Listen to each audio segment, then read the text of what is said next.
eu gostaria de pedir que você abrisse sua Bíblia no livro de Gênesis.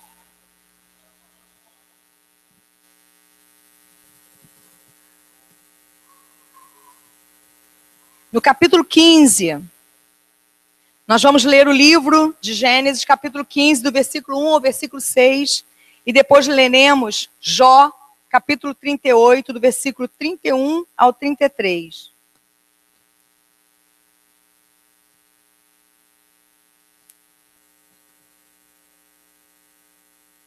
Gênesis 15,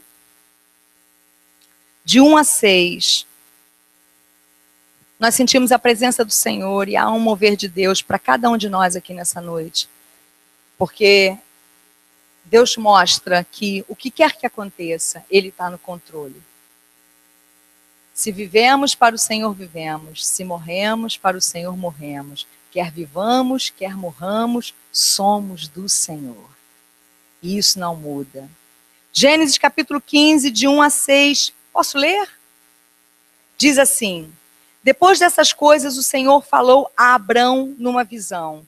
Não tenha medo, Abrão, eu sou o seu escudo. Grande será a sua recompensa. Mas Abrão perguntou: ó, soberano Senhor, que me darás, se continuo sem filhos, e o herdeiro do que possuo é Eliezer de Damasco? Então acrescentou: tu não me deste filho algum, um servo da minha casa será o meu herdeiro. Então o Senhor deu-lhe a seguinte resposta: seu herdeiro não será esse. Um filho gerado por você mesmo será o seu herdeiro. Levando-o para fora da tenda, disse-lhe: olhe para o céu e conte as estrelas, se é que pode contá-las. E prosseguiu: assim será a sua descendência. Olhe para o céu. Agora eu quero convidar você a vir comigo para o livro de Jó, antes de Salmos, capítulo 38, do versículo 31 ao 33. Jó 38, do versículo 31 ao 33. É o momento em que o Senhor responde a Jó, depois de Jó ter perguntado insistentemente a Deus por que Deus tinha permitido que todas aquelas coisas ruins tivessem acontecido com ele. E aí o Senhor começa a dar a resposta a partir do capítulo 38. E do versículo 31 ao 33 é a porção que Deus traz para nós nessa noite, que diz assim, Jó 38, do 31 ao 33.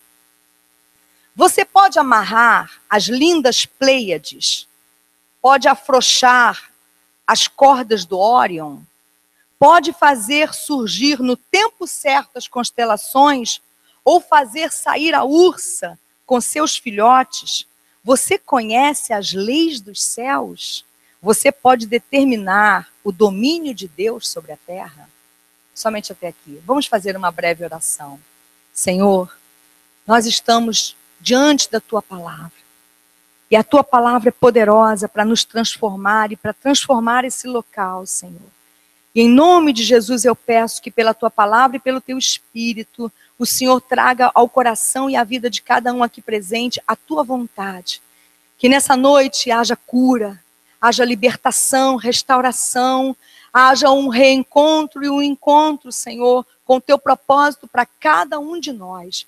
É o que eu peço e eu creio que assim será, em o nome de Jesus Cristo. Amém e amém. Queridos, nos textos que nós acabamos de ler, a gente encontrou a história de dois homens em crise, como talvez seja o caso de alguns de nós aqui nessa noite. Abraão e Jó. Abraão era um homem de quase 90 anos, no momento em que esse texto que eu acabei de ler está acontecendo. Esse homem tem quase 90 anos, ele está casado com uma mulher que tem quase 80 anos, e ele tinha uma promessa feita por Deus de que ele seria o pai de uma grande nação. Porém, misteriosamente, até aquele momento, o pai de uma grande nação continuava sem filhos. Pode parecer para nós hoje um pouco desproporcional a gente considerar que um homem esteja em crise apenas porque ele ainda não teve filhos. Mas para a gente entender melhor o que está acontecendo com Abraão, a gente tem que entender um pouco a época daquele homem, porque o homem, ele é fruto do seu tempo também. E a gente não pode tirar o homem do tempo dele, descontextualizar o homem do tempo dele. O homem tem que ser entendido dentro da sua época. Até Deus faz isso. O Senhor, quando ele se revela à humanidade, ele se revela de acordo com o entendimento que aquela geração pode alcançar dele. Por isso que a gente vai encontrar no Velho Testamento um Deus de guerra. Quando nós lemos no Velho Testamento a maneira como Deus se manifesta e a gente compara com Jesus Cristo sobre a terra, curando, libertando, a gente pensa, deve ter um problema, são dois deuses diferentes.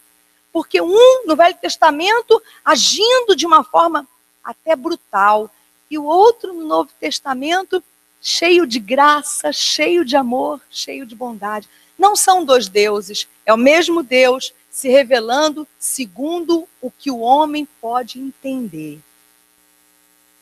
Na pessoa de Jesus Cristo, nós encontramos a face completa e real de Deus. Mas no Velho Testamento, Deus precisou se apresentar daquela forma, porque aquele homem só ia alcançar Deus daquela forma. E aí Abraão está dentro do seu contexto. No tempo dele, alguém ter um filho ou um herdeiro para continuar a sua história era tão importante quanto a própria história. Ter alguém que desse continuidade à história da sua família naquela época era tão importante quanto a própria história da família. Naquele tempo, a vida humana tinha muito menos valor para eles do que ela tem para nós hoje. Dessa forma, era fundamental assegurar a continuidade da família, a continuidade do sangue, a continuidade do nome. E no caso de Abraão, a continuidade da promessa. O grupo, naquela época, era mais importante do que o indivíduo. Por isso, não ter filhos era um grande problema. E esse era o dilema de Abraão. Ele tinha uma promessa, mas ele não tinha ainda o cumprimento daquela promessa. E ele estava vivendo uma crise familiar e uma crise existencial. Já na outra história que eu li de Jó, no capítulo 38, do versículo 31 ao 33, a gente vai encontrar um outro homem, um outro patriarca, Jó, vivenciando talvez a maior crise existencial e espiritual que um homem pode vivenciar. Jó era um homem íntegro, justo, diz a Bíblia, um homem temente a Deus. Mas, de repente, Jó viu a vida dele virar do avesso. Talvez algumas pessoas aqui tenham tido uma experiência assim, porque a vida geralmente vira do avesso assim, de repente. E aquele homem íntegro, justo e temente a Deus, de repente viu a vida dele virar do avesso. Ele era um homem rico, tinha um grande rebanho, tinha muitos animais, aproximadamente 12.000 animais, tinha 7 filhos homens e 3 filhas mulheres, casado, era um homem que tinha o respeito da sociedade dele. Ele era consultado pelas pessoas quando os governantes da cidade dele, quando as pessoas que administravam a cidade dele queriam tomar uma decisão, buscavam o conselho dele. Por ele ser um homem íntegro, justo e temente a Deus. Mas, de repente, de um dia para o outro, os rebanhos daquele homem foram roubados, os empregados dele foram mortos, assassinados pelos ladrões que roubaram os rebanhos. Uma parte do rebanho foi destruída e pouco tempo depois, os 10 filhos daquele homem estavam reunidos numa casa, comemorando numa grande celebração, e de repente veio um furacão, um vento do deserto, a casa desabou, e as 10 pessoas, os 10 filhos de Jó morreram. E ele disse: nu saí do ventre de minha mãe, e nu para ele voltarei. Deus deu, Deus tirou, louvado seja o Senhor. Só que as coisas continuaram a piorar e Jó ainda adquiriu uma doença, uma sarna na sua pele, uma doença de pele tão grave que ele precisava se coçar com cacos de telha, sentado num monte de lixo, amaldiçoando o dia do seu próprio nascimento. Num curto espaço de tempo, aquele homem viu a vida dele virar do avesso. E agora, um homem justo, íntegro e temente a Deus se encontrava num dilema existencial e espiritual. Por que Deus tinha permitido que aquilo acontecesse com ele? Então nós temos dois homens de Deus, dois homens chamados segundo o propósito de Deus, vivendo situações distintas, mas todos dois vivendo um tempo de crise e todos dois perguntando para Deus, Deus, por quê? Por que eu tenho a promessa e não tenho o cumprimento dela? Por que eu tenho que assistir a minha vida virar do avesso e de uma hora para outra eu perder tudo, inclusive a minha própria família? Deus respondeu. E é sobre a resposta de Deus que trata a mensagem dessa noite. Porque aqui nessa noite eu creio que também há pessoas que podem estar vivendo crises. Quantas vezes Dilson, seu colega pastor Alexandre, nas ruas, lutando pela nossa segurança, enfrentaram crises? Quantas vezes eles enfrentaram coisas que nós sequer imaginamos ou gostaríamos de pensar? A quantos lugares esses homens foram? As coisas que eles viram. Talvez haja pessoas aqui nessa noite com suas realidades próprias que enfrentam crises emocionais, crises existenciais, crises de identidade, crises espirituais. Mas a palavra de Deus para nós nessa noite é: Deus tem uma resposta. Ele teve uma resposta para Abraão, ele teve uma resposta para Jó, ele teve uma resposta para o Dilson, ele teve uma resposta para o Alan, ele tem uma resposta para o Júnior e ele tem uma resposta para cada um de nós aqui nessa noite. Como grupo, também nós vivemos crises. Por exemplo, hoje nós estamos assistindo, nós, sociedade brasileira, estamos assistindo essa grave crise política e econômica. Estamos vendo o nosso país atolado num lamaçal de escândalos de corrupção. E assistindo a nossa economia afundando nesse lamaçal dia a dia.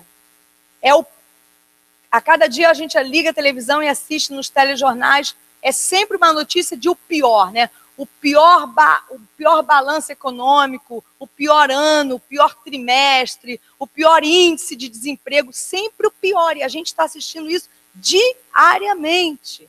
E a gente olha e tem a nítida, eu não vou nem dizer impressão, a gente tem a certeza de que ainda não chegou-se nem à metade do problema. Muita coisa ainda está por vir. É uma crise, é um problema. Por outro lado, também temos as graves crises internacionais, como essa crise política mundial que hoje nós estamos assistindo, relacionada aos refugiados do mundo, da Síria e dos países que estão sendo açoitados pelas guerras. Guerras que produzem consequências terríveis e devastadoras, como a morte de milhares de refugiados que tentam desesperadamente, nos países vizinhos, encontrar uma terra e uma vida nova. E o sofrimento de milhões de pessoas abandonadas à própria sorte, que pôde nessa semana ser traduzido na imagem daquele menininho, de 3 anos, afogado numa praia turca. É difícil, né? Aylan, né? O nome dele, né? Uma família que só queria uma chance. Só queria fugir da guerra. O único sobrevivente foi o pai. A mãe, o filho mais velho e o menininho faleceram. E ele disse que ele tentou segurar a família, mas eles escorregaram dos braços dele. Mas graças a Deus a gente não consegue escorregar dos braços de Deus, amém? Porque realmente o braço do homem é curto e por mais que a gente ame e queira cuidar, a gente nem sempre consegue. Mas os braços de Deus são suficientemente fortes para nos sustentar. Enfim, irmãos, diante de tudo isso e de muito mais, o que dizer e o que pensar? A vontade que a gente tem é de desistir. Talvez assim se sentiram Abraão e Jó, e talvez assim algumas vezes se sentiram os homens que testemunharam aqui nessa noite. Mas foi então, no meio dessa dor, que Deus deu uma palavra para Abraão, uma palavra para Jó, e eu creio que é a mesma palavra dada a mim e a você aqui nessa noite. Deus disse para Abraão, Deus disse para Jó, e Deus diz para mim e para você aqui nessa noite, diz para o nosso país, diz para as pessoas que ainda têm fé no coração: olhem para o alto. Você pode olhar para a pessoa que está ao seu lado e dizer isso para ela: olha para o alto. Olha para o alto. Olha para o alto. Olha para o alto. Foi isso que o Senhor disse para Abraão: sai da tua tenda e olha para o céu. Foi isso que Deus disse para Jó quando chamou ele, disse: você pode, olha para o céu. Você pode controlar isso tudo aqui? Você pode ordenar que a ursa maior saia com seus filhotes? Você pode afrouxar o Órion? Olha para o alto. Mas o que significa olhar para o alto? E o que Deus, qual era a finalidade de Deus dando essa resposta ao homem no momento da dor? Primeiro, Deus chama a gente para olhar para cima, para olhar para o alto, quando nós estamos passando por uma crise. Porque olhar para o alto é um convite à oração. Olhar para o alto é um convite à oração. Deus nos chama para olharmos para o alto, a fim de que a gente levante um clamor, levante uma intercessão em favor dos que sofrem. Olhe para o alto a fim de que a sua voz seja somada a de milhões de pessoas que creem que Deus pode mudar as situações. Porque se a gente deixar, a gente fica como o profeta Elias, descrente de tudo e de todos, e dizendo para Deus: Senhor, me mata, me leva, porque não vale mais a pena, não sobrou ninguém. E Deus disse para ele: não é verdade. Você acha que não sobrou ninguém, mas a sua voz, Elias, pode se somar à voz de 3.000 homens que ainda não se dobraram diante de Baal. E eu sei onde estão esses homens. Olhar para o alto é um convite para a gente orar, para a gente somar a nossa voz, a voz de milhões de pessoas que ainda continuam crendo que Deus pode mudar as situações, porque a oração é uma modalidade de luta. A oração é um ato de resistência contra o mal. A oração é um ato subversivo contra o mal. A oração é um ataque de infiltração nas linhas inimigas. Porque diz a Bíblia: muito pode a oração de um justo pela sua eficácia, pela sua eficiência. E Deus me mostrou uma coisa tremenda que eu quero compartilhar com você. Em Apocalipse, capítulo 5, versículo 8, diz, quando João tem a visão do céu, Deus arrebatou o apóstolo João. E ele foi levado aos céus, e ele viu o trono de Deus, ele viu tudo o que vai acontecer no futuro. Essa é a revelação, esse é o Apocalipse. E no capítulo 5, ele vê o trono de Deus, e ele vê 24 anciãos que estão assentados ao redor do trono de Deus. E esses 24 anciãos, eles representam as 12 tribos de Israel e os 12 apóstolos, mostrando a reunião de todos aqueles que hão de crer no Senhor Jesus. Só que ele, nesse momento, no versículo 8, ele vê que aqueles 24 anciãos, eles têm taças de ouro nas mãos. Mas essas taças de ouro não estão cheias de água, ou de vinho, ou de uma outra bebida qualquer. Elas estão cheias de incenso. E esse incenso está queimando. E o aroma e a fumaça desse incenso está enchendo aquele ambiente onde Deus está assentado no seu trono. E aí ele vai dizer a explicação. Ele vai dizer que esse incenso que está dentro das taças, na mão dos anciãos, são as orações dos santos. Sabe por que as pessoas acendem incenso? Muitas religiões têm essa prática. Muitos terapeutas têm essa prática. Às vezes você vai fazer um atendimento com um terapeuta e ele tem lá no cantinho da sala dele um incenso queimando, você sente aquele cheirinho, aquele aroma diferente. Há uma finalidade. O incenso tem a finalidade de modificar o ambiente e alterar o estado emocional da pessoa que aspira o seu aroma. Quando uma pessoa que crê assim, acende um incenso, o que ela está tentando fazer é isso. Ela está tentando modificar o ambiente. E ela está tentando alterar o estado emocional da pessoa que sente aquele cheiro. Por isso Deus usou o exemplo do incenso para falar das orações, porque é exatamente isso que a oração faz. A oração altera o ambiente. E a oração muda o estado emocional daquele que a aspira, daquele que a diz, que a fala e daquele que é alvo dela. Eu creio que nós podemos ajudar esses refugiados sírios, africanos, com as nossas orações.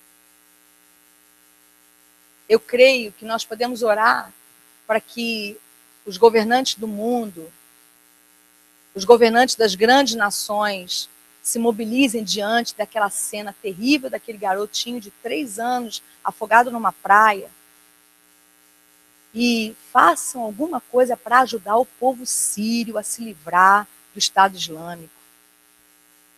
Eu creio que nós podemos orar aqui hoje, no bairro do Tanque.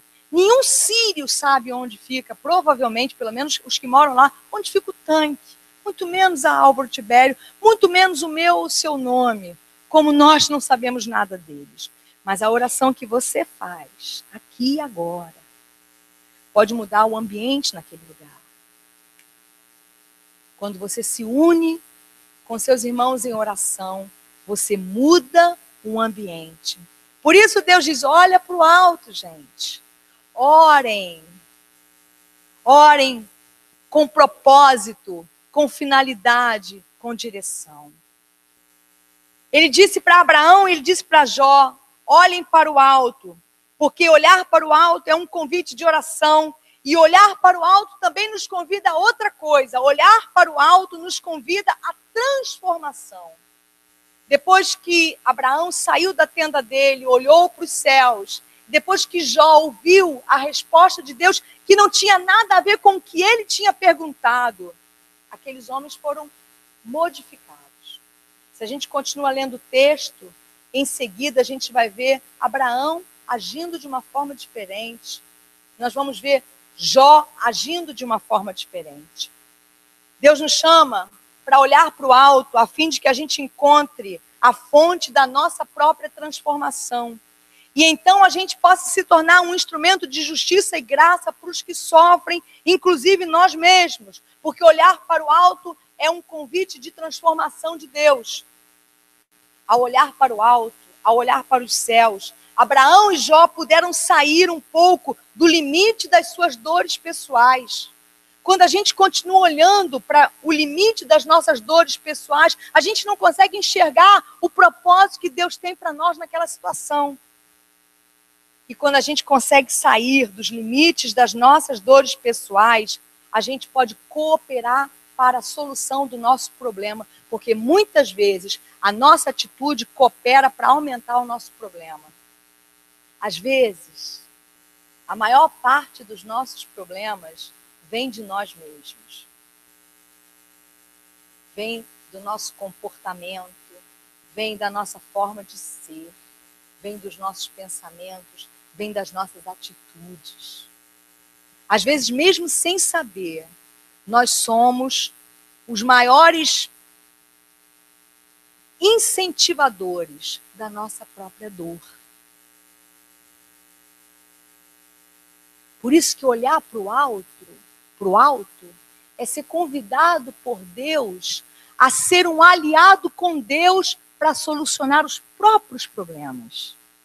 E deixar de ser alguém que continua trazendo mais dor para si mesmo. sai da tua tenda, sai do teu quarto de reclamações, sai do teu quarto de lamúrias, sai do teu quarto de infelicidade e olha para o alto e diz: Senhor, será que de alguma maneira eu tenho cooperado com o meu próprio problema? Será que de alguma maneira eu tenho sido uma fomentadora da minha própria dor? Eu não quero mais. Eu não quero ficar dizendo, como Abraão talvez pudesse dizer: ah, eu não tenho filhos, coitado de mim, pobre de mim, quem será o herdeiro da minha casa? Eu não quero, Senhor, continuar a me lamentar e a sentir pena de mim mesmo. Eu quero olhar para o alto, onde eu posso ser modificado. Nem Abraão, nem Jó tiveram seus problemas modificados imediatamente após terem olhado para o alto. Mas, a partir do momento que eles olharam para o alto, alguma coisa mudou dentro deles. E, algum tempo depois, ambos tinham tido suas vidas transformadas. Abraão gerou Isaac, que se tornou o seu legítimo herdeiro, e Jó recuperou a saúde, a família, a riqueza e, acima de tudo, recuperou o seu relacionamento com Deus, que foi alçado a um outro nível. Aquele homem que disse: minha vida é um poço de desgosto, pôde dizer, depois que ele olhou para o alto: Deus, eu te conhecia de ouvir falar, mas agora os meus olhos te contemplam. Eu falei de coisas que eu não entendia, Senhor, coisas que eram elevadas demais para mim. Me perdoe. Eu não sabia de nada. Eu não passo de um ignorante.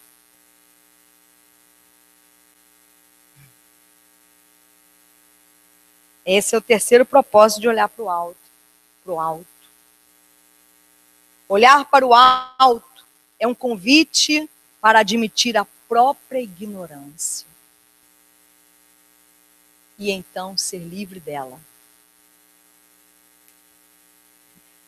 Deus chama a gente para olhar para o alto, a fim de que todo o nosso ser, toda a nossa alma, toda a nossa consciência reconheça e declare que existe um Deus que reina sobre todas as coisas, visíveis e invisíveis. Um Deus que controla todas as coisas. Um Deus que controla mais de 100 bilhões de galáxias.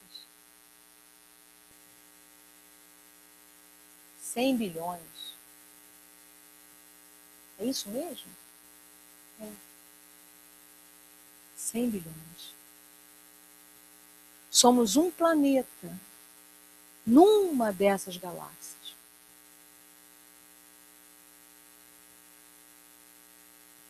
Ele controla 100 bilhões.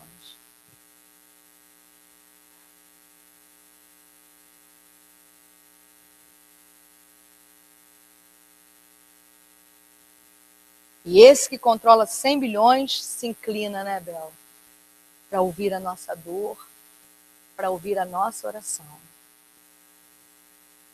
Quando Abraão e Jó aceitaram o convite de Deus para olhar para o alto, o convite para orar, o convite para perceber a si mesmo e ser modificado, eles puderam então perceber Deus de uma forma nova. Saindo dos limites de sua própria tenda e olhando para o céu, Abraão percebeu que acima da sua cabeça existiam milhares de estrelas que na verdade são, a princípio, apenas uma galáxia de 100 bilhões que existem.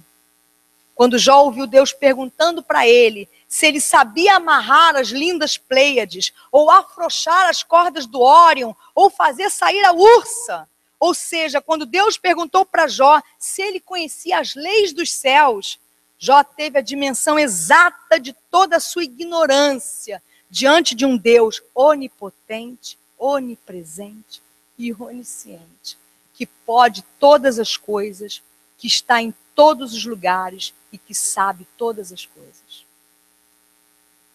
Consciente de toda a sua ignorância, Jó foi tomado por um genuíno sentimento de humildade, que é a única forma de um homem se aproximar de Deus. Porque Deus é muito grande, muito maior do que eu, na minha santa ignorância, poderia explicar. Eu não sou nem capaz de explicar o tamanho dele, quanto mais de alcançar isso. Mas ele é muito grande, contudo a ninguém despreza, porque ele é grande na força da sua compreensão. Isso é a verdadeira grandeza, o que Abel disse no início do louvor. É você ter o poder da vida e da morte, mas você se esvaziar desse poder e deixar os outros te matarem. Foi o que o filho dele fez.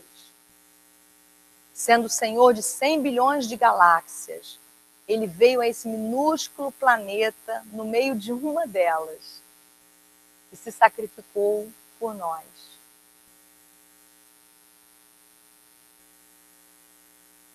E hoje, no meio das nossas dores, das nossas dificuldades, talvez você tenha entrado aqui tomado pelo seu sofrimento, porque o sofrimento ele cega a gente. Ele cega a gente para as possibilidades, ele cega a gente para o amor de Deus, ele cega a gente para o nosso próprio potencial, ele cega a gente para tudo de bom que ainda nos aguarda, ele cega. E a gente, é como se a gente de repente se virasse para dentro da gente mesmo e a gente começasse a viver só dentro daquele círculo vicioso, dentro da gente mesmo, o nosso sofrimento, os nossos aborrecimentos, as nossas dores, as nossas limitações. E aí, realmente não tem saída. Porque a única saída é olhar para o alto. Aí quando a gente olha para o alto e diz, Deus, nós estamos tão longe da Síria, o que eu posso fazer para ajudar aquela gente? Você pode orar. Isso vai ser uma modalidade de luta contra principados e potestades. Você pode orar para que os governantes dos Estados Unidos, da Inglaterra, da Alemanha, da comunidade europeia se unam e decidam fazer alguma coisa a respeito. Ore por isso, ore sim. Senhor, que esses homens não consigam parar de sonhar com a imagem daquele menino. Que a Angela Merkel não consiga sonhar outra coisa além da imagem daquele menino afogado na praia turca. Que ela sonhe todos os dias com isso. Que o Barack Obama, que o presidente da China, do Japão, os primeiros ministros, o primeiro-ministro da Inglaterra, que eles sonhem todas as noites com aquele menino afogado na praia turca. E aí eles comecem a se sentir impelidos e compelidos a fazer alguma coisa. Senhor, mexe no bolso, porque às vezes pela emoção eles não vão, mas pelo bolso eles vão. De alguma forma, o Senhor cria uma situação em que seja economicamente importante para eles fazerem alguma coisa. E aí eles farão. E aí nós estamos lutando.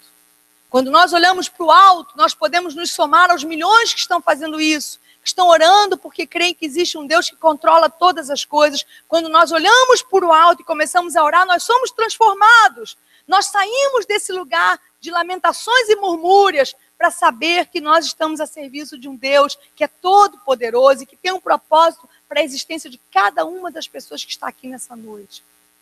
E finalmente, quando nós olhamos para o alto e temos a dimensão de como o céu é grande, e se só de olhar para o céu eu já me sinto tão pequena, imagina pensar que aquilo tudo que eu estou vendo é aquela poeira de diamante, porque não parece? Uma estrada à noite polvilhada de diamantes. Aquela estrada que eu estou vendo no céu, polvilhada de pequenas luzes, é só um pedacinho. Meu Deus, como eu sou ignorante. Como eu não sei nada. Como eu preciso aprender. Revela-te a mim. E aí Deus se inclina e diz, Jó, agora farei mudar a tua sorte. E é isso que ele quer fazer na sua e na minha vida. Mudar a nossa sorte, ampliar a nossa consciência, para que a gente saia das nossas pequenas tendas e alcance o propósito dele. Ninguém vai a Deus se não for através de Jesus Cristo. O Senhor do universo estabeleceu um caminho. Só existe um caminho. Não é uma religião, é um caminho. E esse caminho tem nome. O nome desse caminho é Jesus Cristo. Ele é a face de Deus. Se você quiser saber quem é esse Senhor das 100 bilhões de galáxias, olhe para Jesus. Se você quiser saber como pensa o Senhor das 100 bilhões de galáxias, leia o que Jesus falava, porque o que Jesus falava era o que Jesus pensava, porque o homem fala do que está cheio o coração dele. Como é o rosto de Deus? É o rosto de Jesus. Como é o coração de Deus? É o coração de Jesus. Como é a abordagem de Deus? É a abordagem de Jesus. Quando você quiser saber o que Deus acha sobre qualquer questão, pense, a partir do que você conhece da Bíblia, do que Jesus pensava sobre aquilo, do que Jesus falava sobre aquilo. Ele é a pedra de Rosetá, ou Roseta, que foi uma pedra, quando os historiadores começaram a descobrir as passagens secretas nas pirâmides, e tiveram, isso década de 10, 20, 30, e eles começaram a descobrir aqueles tesouros egípcios nas tumbas dos faraós e dos reis egípcios. Eles não conseguiam entrar nos lugares, porque tinham um mistério, um macete, que estava escrito naquelas pedras que ficavam nas entradas, mas no idioma que já tinha morrido. Ninguém sabia interpretar e definir aquele idioma, até que um dia, um historiador, esqueci o nome dele, ele encontrou uma pedra que foi conhecida como Pedra de Rosetá, ou Roseta. Essa pedra, ela permitiu, porque ela tinha inscrições que faziam associação com idiomas mais recentes, que ainda eles tinham acesso através da história. Então, eles conseguiram, por causa dessa pedra, entender o que estava escrito naquele idioma morto nas entradas das tumbas. E aí eles conseguiram descobrir todo o segredo das tumbas a partir daquela pedra. Jesus é a pedra de Roseta de Deus. É através de Jesus que a gente entende Deus. É através de Jesus que a gente compreende o coração do Senhor. Amém?